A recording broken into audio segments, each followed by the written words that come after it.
On today's video, we're going to do a viewer question. Okay. Viewer asked, can you compare the Sony AX100 to the Pioneer AVH 4200 NEX?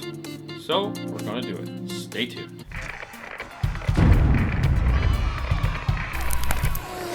So we just got done doing our unboxing video of the Sony, which I think went really well. Yes. If I don't say so myself. I like the radio. I'm very pleased with the radio. One of our customers asked, hey, what's the difference between this and the 4200? Now, the main thing is they're nowhere near in price. They're close. Well, okay, depending on what you consider close. Yeah. They're not priced in the same price category. This one is significantly more than this one. But the question was asked, is it worth the extra money? So, what we thought we'd do is we'd tell you the features that this had, the features that this had, the ones they have together, and what makes this have more features.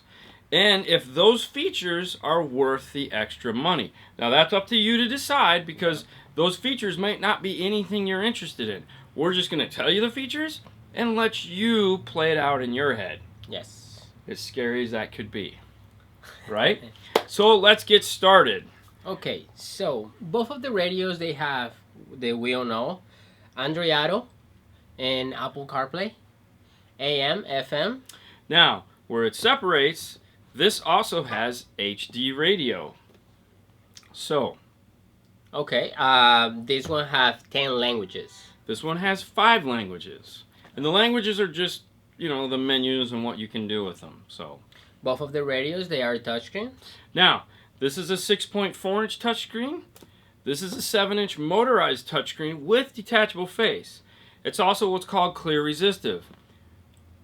Sony doesn't list anywhere what this screen is, so we don't know. We're not going to guess. So, Sony had rear camera? With parking line adjust, just like the 4200. The difference there is that the 4200 also allows you to have a front-facing camera or use it as a secondary AV input. Both of the radios have backgrounds? Yes. You can import your own. Where the 4200 is different is you can change the intro splash screen to whatever you like, as well as you can change the button colors to whatever you like. This one is just white. This you can change it to any one of the 5 colors that it comes with. So 5-channel preamp outputs?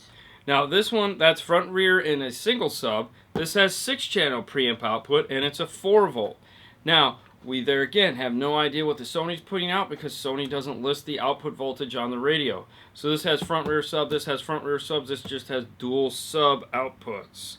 Now, next. Both of the radios have EQ and crossovers. This has a 10-band EQ. This has a 13-band EQ. This has a front and rear, high pass, low pass crossover. This has adjustable independent front rear sub crossover with more points to choose from, as well as adjustable 6, 12, 18, or 24 dB per octave slopes. It also has time correction, so that you can have spatial time correction for the car. It's going to give you independent 5-channel level controls, so you basically have a level control for each corner of the car. You also have the auto EQ feature where you can plug the microphone into the radio and have it do all that fun stuff for you.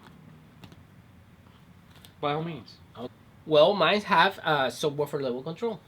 And mine does too. And that's one of the things on the Sony I do like because they put the subwoofer level control in a convenient spot right with the EQ.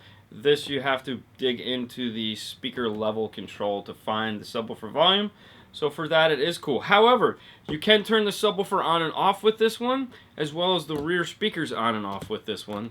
Sorry, can't do it on that one. There you go. They both have USB? The Pioneer has dual USB, so it actually has 2.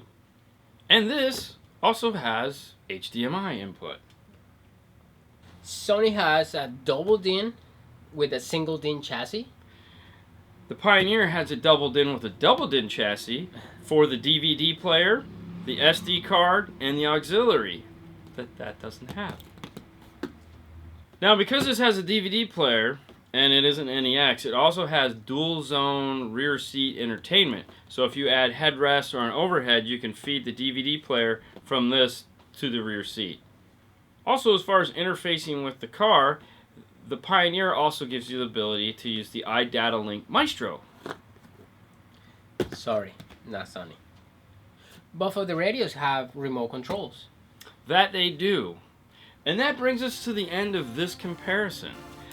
Okay, so the takeaway from this video is to not say, like, this is better than that. They're not. They're made for two totally different customers.